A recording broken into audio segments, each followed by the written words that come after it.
The Wanderer's Hope drifted through the darkness of the Terminus sector, her old engines humming with a sound that spoke of decades of loyal service.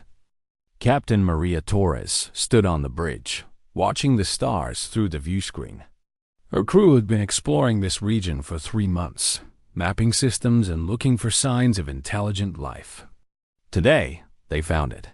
The Kovati warship appeared without warning, dropping out of faster-than-light travel with a flash of blue light. It was massive, easily 10 times the size of the Wanderer's Hope. Its hull was covered in dark armor plating that seemed to absorb light. Weapon ports lined its sides like the eyes of a spider. "Unidentified vessel, you have entered Kovati space," a voice boomed over the communication channel.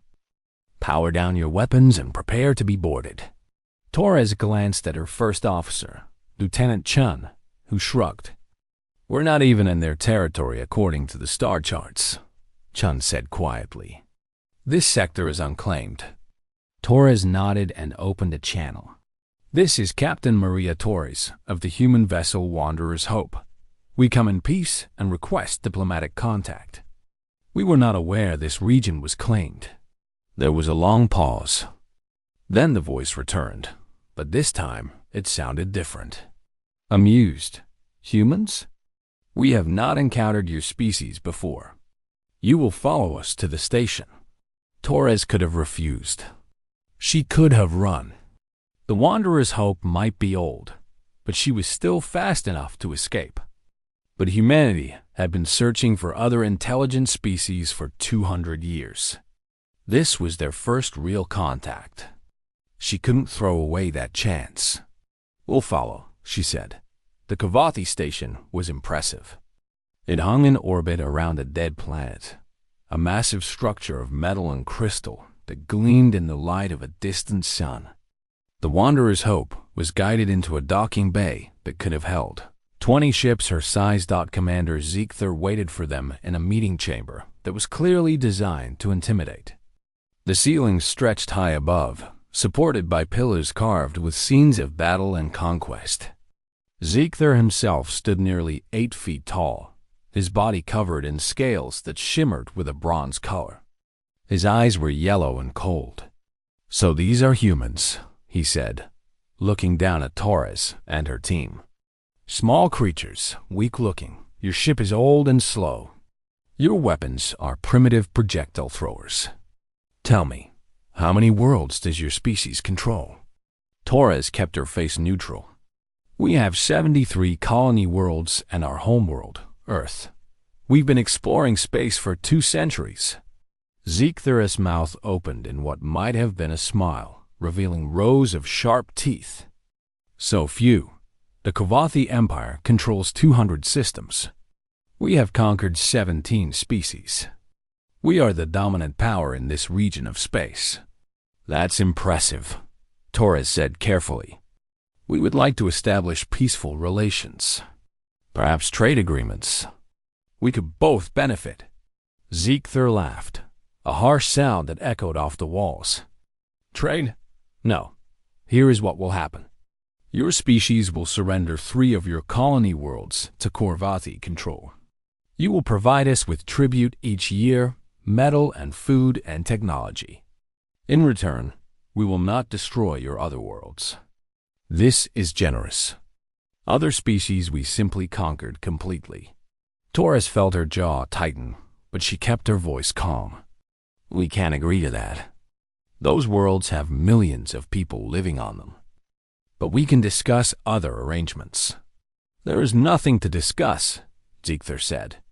"You have 1 week to agree. If you refuse, we will take those worlds by force. Look at your ship, human. Look at our station. You cannot fight us. Accept this truth." Torres stood up slowly. "Commander, I need to be clear about something. What you're proposing is an act of war. If you attack human colonies, we will defend them. This would be unfortunate for everyone involved." Ziegther's eyes narrowed. "Is that a threat? You, with your old ship and your tiny empire, threaten the Kovati?" "It's a warning," Torres said. We don't want war. We came here hoping for friendship. But we won't surrender our people without a fight. Please reconsider. I have considered, Ziegler said. You have 1 week. Now go. The trip back to human space took 3 days. Torres sent messages ahead, reporting everything. By the time the Wanderer's Hope reached the nearest human station, the crisis had reached the highest levels of government. Ziegler, meanwhile, presented his report to the Kovathi High Command. He showed them recordings of the human ship, analyzed their technology, detailed their small empire. The High Command studied everything carefully. They are weak, one of the commanders said. Their ships are slow. Their weapons are old-fashioned metal projectiles. They have no energy shields at all. Exactly, Ziegler agreed. We have faced dozens of species. None were this primitive when we first met them. The humans are no threat, and they refused our terms? Yes, the female captain tried to sound brave, but it was obviously an act. They know they cannot fight us. The High Command debated for an hour. Finally, the Supreme Commander made his decision. We will make an example of the humans. Send a fleet to take the 3 worlds they were told to surrender. 20 ships should be more than enough. Show them that refusal has consequences. Ziegler bowed. It will be done. I volunteer to lead the fleet myself. Granted. Take the worlds quickly and with minimum casualties to our forces. The humans will learn to obey, or they will learn to suffer. The Kovathi fleet assembled over the next few days. 20 warships, each powerful enough to level a city from orbit. Ziegler stood on the bridge of his flagship and felt pride swell in his chest. This would be easy. The humans would scatter like frightened animals. Perhaps some would fight, but it would be brief and pointless. He thought about Captain Torres and her calm warning. Unfortunate for everyone, she had said. He almost laughed. The only unfortunate thing would be how quickly this war would end. The humans would barely have time to realize their mistake before it was over. The fleet jumped to faster-than-light speed, heading for the human colony of New Sarajevo. Ziegler estimated they would have control of the planet within 2 days. Then they would move to the other 2 worlds.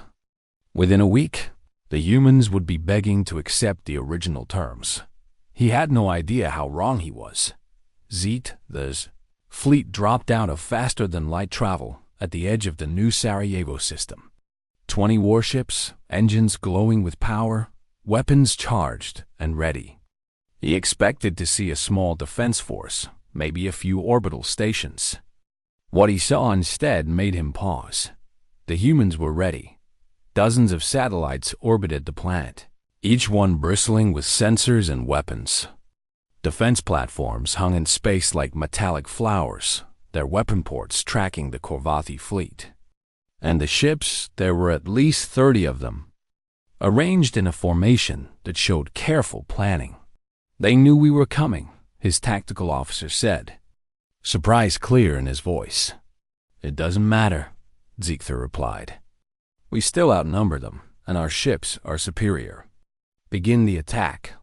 The Kovathi fleet moved forward in a standard battle formation. It had worked against 17 other species. It would work against the humans too. But within the first minute of combat, Ziegler realized something was terribly wrong. The human ships moved like nothing he had ever seen. They didn't try to match the Kovathi formation. Instead, they scattered in all directions, accelerating with bursts of speed that shouldn't have been possible for vessels their size. His targeting computers struggled to track them. Then the first human ship attacked. It was small, barely a quarter the size of a Kovathi warship. It came straight at Ziegler's flagship, weapons firing. The projectiles hit with incredible force, punching through shields that should have stopped them easily. Alarms screamed across the bridge. What are those weapons? Ziegler demanded. Analyzing, the weapons officer said, his claws flying across his console. They're not simple projectiles. They're using magnetic acceleration to reach incredible speeds. The impacts are hitting with the force of small bombs. The small human ship didn't stop. It kept coming, even as Korvathi weapons tore chunks from its hull. It rammed into the flagship's side, and the explosion sent shudders through the entire ship. "The humans are insane," someone whispered. "More human ships launch suicide attacks. They would damage a Korvathi vessel, cripple its engines or weapons, and then ram it if they were too damaged to escape." The Korvathi crews had never seen anything like it. Species were supposed to value their lives. They were supposed to retreat when defeat was certain. The humans didn't retreat. They just kept attacking. The battle lasted 4 hours. When it was over, 14 of Ziekthar's 20 ships were destroyed or too damaged to fight. The human fleet had been reduced to 8 ships, but they had won. Ziekthar ordered the survivors to land on New Sarajevo. They would take the planet itself and regroup. Landing was a disaster dubbed the colonists had been evacuating while the space battle raged, but thousands had stayed behind. They didn't surrender. They hid in the cities and forests, armed with whatever weapons they could find. When Korvathi troops moved through the streets, explosions erupted from buildings. Snipers fired from windows. Every corner could hide an ambush. "These are civilians," Ziekthar said, staring at a report of another squad lost to a trap. "Where are their soldiers?" "These are their soldiers," his intelligence officer replied. "We've captured some and interrogated them. On Earth, their homeworld, warfare was constant for thousands of years. Every human nation fought every other human nation. They've been training for war since they learned to walk. Every colonist knows how to fight." Ziekthar tried traditional tactics to break their resistance. He took hostages and threatened to execute them if the attacks didn't stop. The next morning, he found the hostages dead and a message painted on the wall in their blood. "You shouldn't have done that." The attacks intensified. Human fighters started using chemical weapons they made from farming supplies. They poisoned water sources the Korvathi troops were using. They set fires that swept through the areas where Korvathi forces had set up camps, and then the human reinforcements arrived. Not from the nearest base, as Ziekthar expected. Ships came from everywhere, from colonies dozens of light years away from Earth itself. Warships, transport vessels, supply ships, all converging on New Sarajevo with a speed that suggested this species had been preparing for exactly this kind of war. The human fleet commander opened the communication channel to Ziekthar. Her name was Admiral Jang, and her face was hard as stone. "Commander Ziekthar," she said, "you have invaded human territory and attacked human civilians. We gave you a chance for peace. You chose war. Now you'll learn what war with humans really means. You cannot defeat the Korvathi Empire," Ziekthar said, but his voice lacked confidence. "We control 200 systems, and we've been fighting each other for 10,000 years, Jang replied. "Every war tactic, we invented. Every strategy you use, we've already countered. We tried to warn you. Captain Torres tried to warn you. You thought we were weak because we wanted peace. That was your first mistake." The human fleet attacked, and Ziekthar's remaining ships were destroyed within an hour. He managed to escape on an evacuation shuttle with a handful of survivors. As they fled the system, he watched New Sarajevo shrink behind them. The colony was back in human hands. Of his 20 ships, only his damaged flagship and 2 others had survived to retreat. Back at the Kolati station, the High Command received Ziekthar's report in shocked silence. 20 ships reduced to 3. Thousands of troops lost. The invasion had failed completely. "They must have been lucky," one commander said. "No species fights like that." But Ziektar's intelligence officer had brought data crystals, filled with information they'd gathered from captured human computer systems. They contained human history, Human military doctrine, records of human wars. The more the Korvathi studied, the more horrified they became. Humans had spent their entire existence fighting. World wars that killed millions. Weapons that could destroy entire cities. Tactics refined through centuries of bloodshed. The humans hadn't been lying or exaggerating. They really were this good at war. We must commit more forces, the Supreme Commander decided. We cannot appear weak.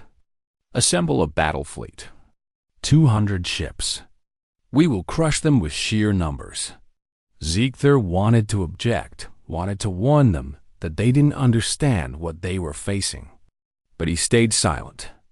The Korvathi Empire had never lost a war. Perhaps the Supreme Commander was right. Perhaps numbers would be enough. Deep down, though, Ziegler suspected they had made a terrible mistake. The humans had tried to avoid this war.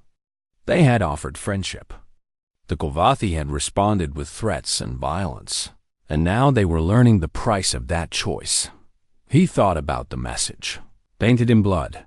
You shouldn't have done that. It wasn't a threat. It was a warning, delivered too late for anyone to heed. The Korvathi battle fleet assembled in orbit around their home world, a sight that filled their people with pride. 200 warships, the largest force they had ever gathered. Surely this would be enough to crush the humans and restore their honor. But while the Korvathi prepared their grand fleet, the humans were already at war. Human strike teams attacked Korvathi supply depots throughout the region. Fast ships would appear from nowhere, destroy cargo vessels and stations, then vanish before reinforcements could arrive. Communication relays went dark. Mining operations found their equipment sabotaged. The Korvathi military machine started to stumble as its logistics network fell apart. How are they doing this? The Supreme Commander demanded. Our space is vast. They cannot be everywhere at once. His intelligence chief brought up a holographic display showing human military movements. They're not trying to be everywhere. They're being smart. They study our supply routes, identify the most critical points, and strike there. It's like fighting a shadow. We can't predict where they'll attack next.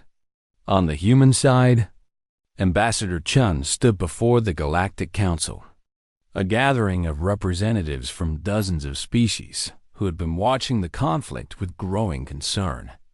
His voice was calm but firm. We sought peace with the Korvathi, he said. We offered trade and friendship. They responded with demands for tribute and threats of violence. When we refused to surrender our colonies, they attacked. We gave them every chance to choose a different path. They chose war, and now they're learning what that means. One of the council members, a representative from the Thulian Confederation, spoke up. But Ambassador, the reports we're receiving suggest the humans are being unusually aggressive. You're not just defending your colonies. You're attacking Korvathi territory. Yes, Chun agreed. We are. Because we learned something important about war during our long history. If someone attacks you, it's not enough to just defend. You have to make the cost so high that they'll never attack again. The Korvathi thought we were weak. They thought they could bully us. We're showing them the truth. The ambassador from the Valkyrie Alliance, a species that had been conquered by the Korvathi 50 years ago, watched with barely hidden satisfaction. What will you do when this is over? She asked. We'll offer peace again, Chun said. We don't want to conquer the Korvathi. We just want them to understand that attacking us was a mistake. The Korvathi battle fleet finally launched, heading for Earth itself. The Supreme Commander had decided that destroying the human home world would break their spirit. The fleet was unstoppable, he believed.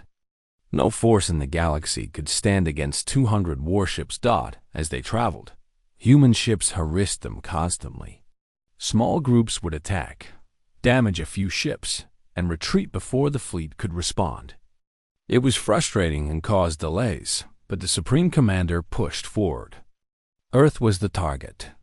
Everything else was a distraction. Meanwhile, humanity prepared. Admiral Jang stood in the command center on Luna, Earth's moon, watching displays that showed the approaching Corvathi fleet.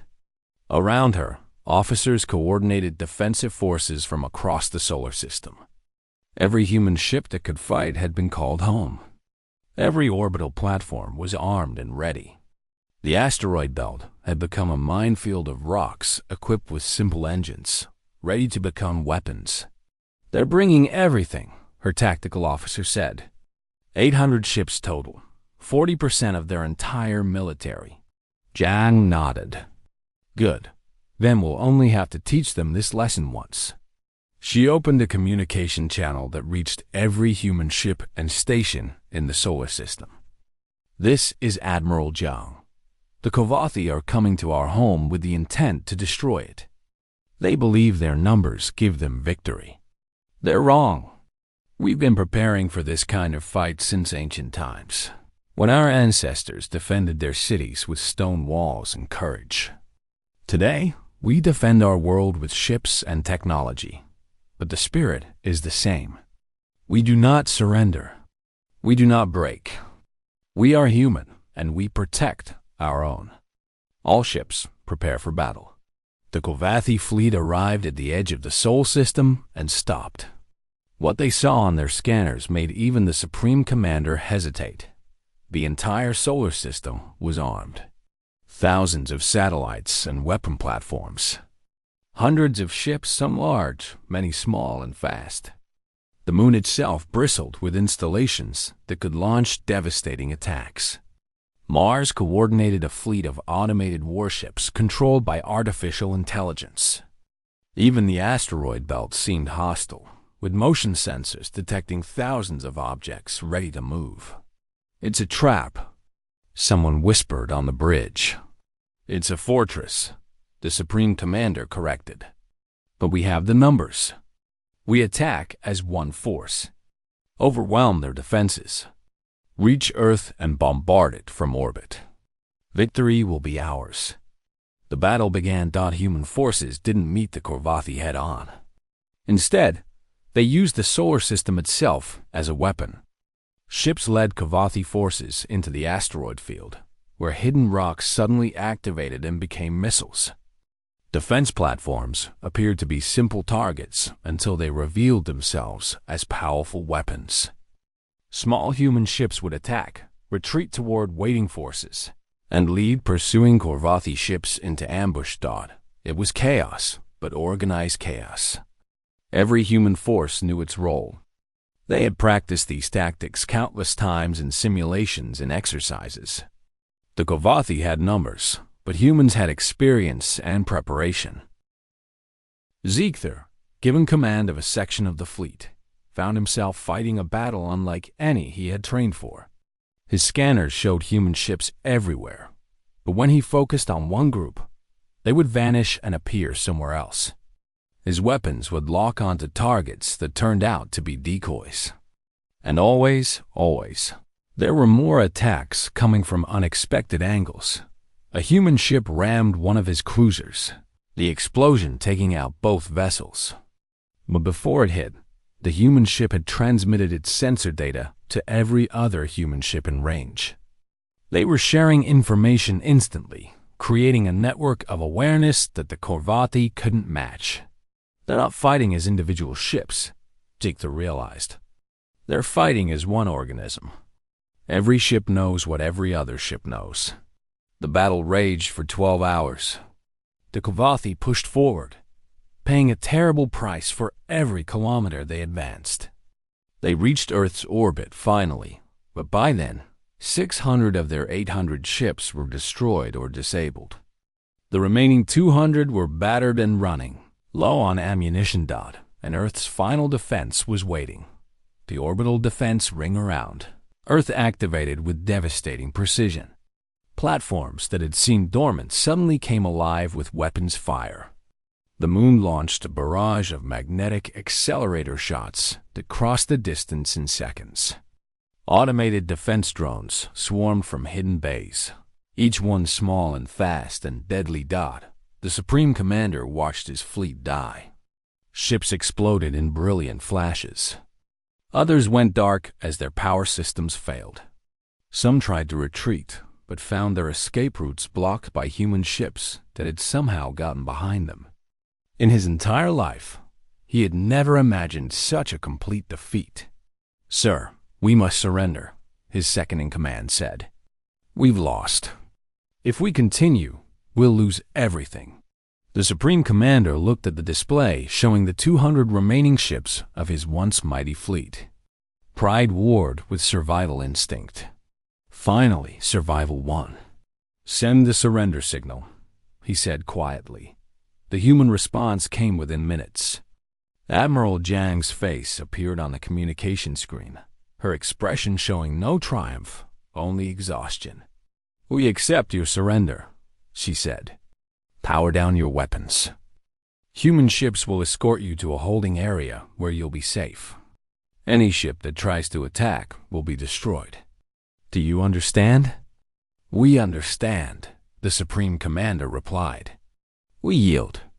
On Earth, people watched the sky as the Korvathi fleet went dark.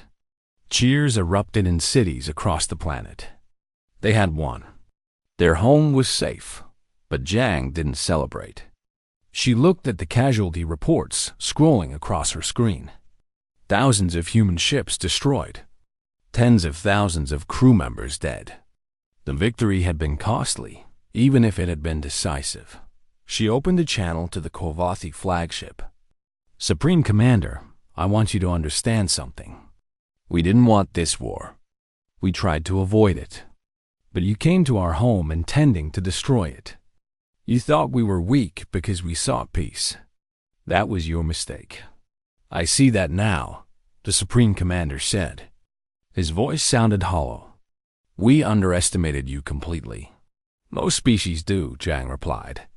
"They see us talking about peace and cooperation, and they think we're soft. They don't understand that we learned the value of peace by becoming very, very good at war. We've been fighting each other for 10,000 years. Every tactic, we invented. Every strategy you tried, we'd already countered in our own history." 3 days later, representatives from the Korvathi Empire arrived at the Galactic Council to negotiate terms. They expected demands for territory, resources, maybe the complete dissolution of their empire. What they got instead shocked them. Ambassador Chun sat across from the Korvathi delegation and laid out humanity's terms. "We want no territory," he said. "We want no tribute. What we want is change." "What kind of change?" the Korvathi representative asked suspiciously. "Democratic reforms in your government," Chun said. "Freedom for the 17 species you've conquered. Participation in a new coalition dedicated to peaceful coexistence. And we want your military academies to teach what happened in this war as a lesson." "A lesson about what?" "About the cost of aggression," Chun replied. "About what happens when you mistake peace for weakness. We're not asking you to become weak. We're asking you to become wise." The Korvathi representative looked at the terms for a long time. Finally, he spoke. "You could destroy us." "Why don't you?" "Because destruction is easy," Chun said. "Building something better is hard. We've spent our history learning that lesson over and over. Now it's your turn to learn it." The treaty was signed a week later. The Korvathi Empire began the slow process of transformation. The conquered species were freed, though many chose to remain as part of a reformed Korvathi government.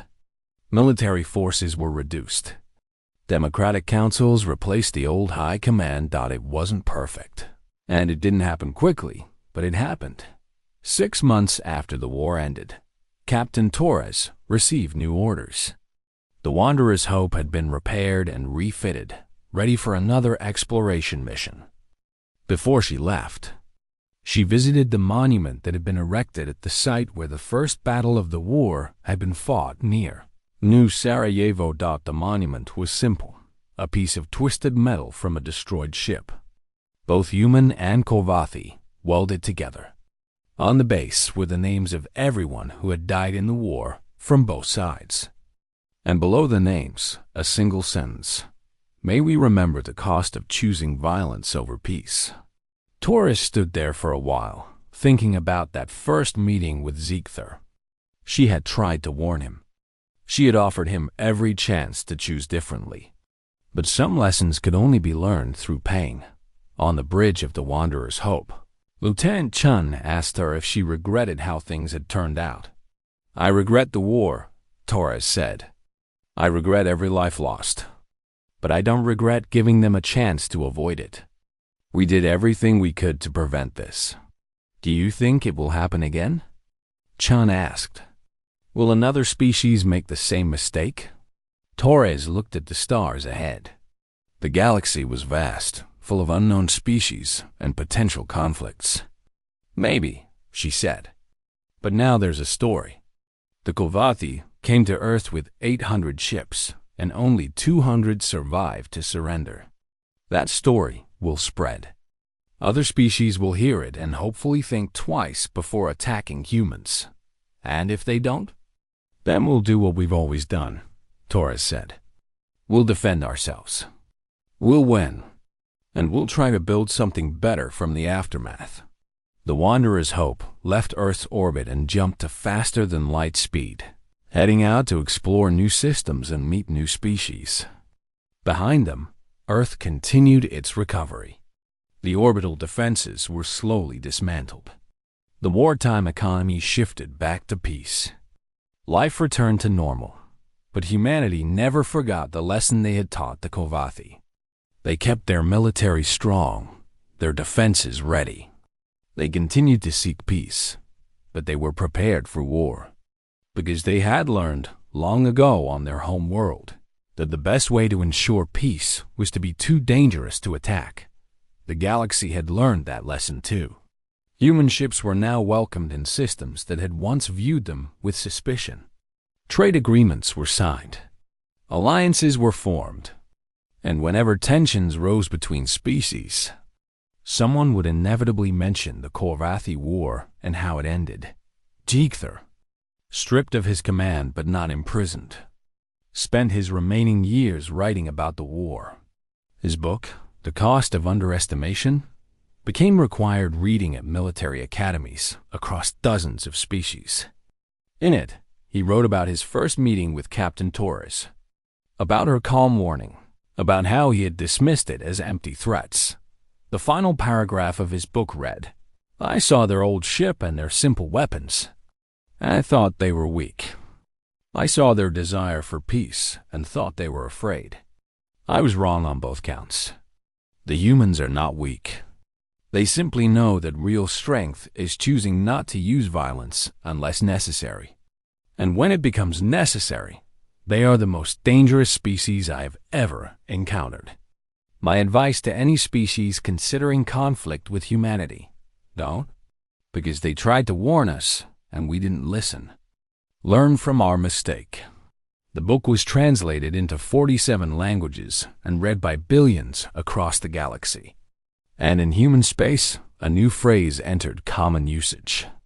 When someone was being aggressive or hostile without understanding the consequences, people would say, "Don't be Kovathi about this."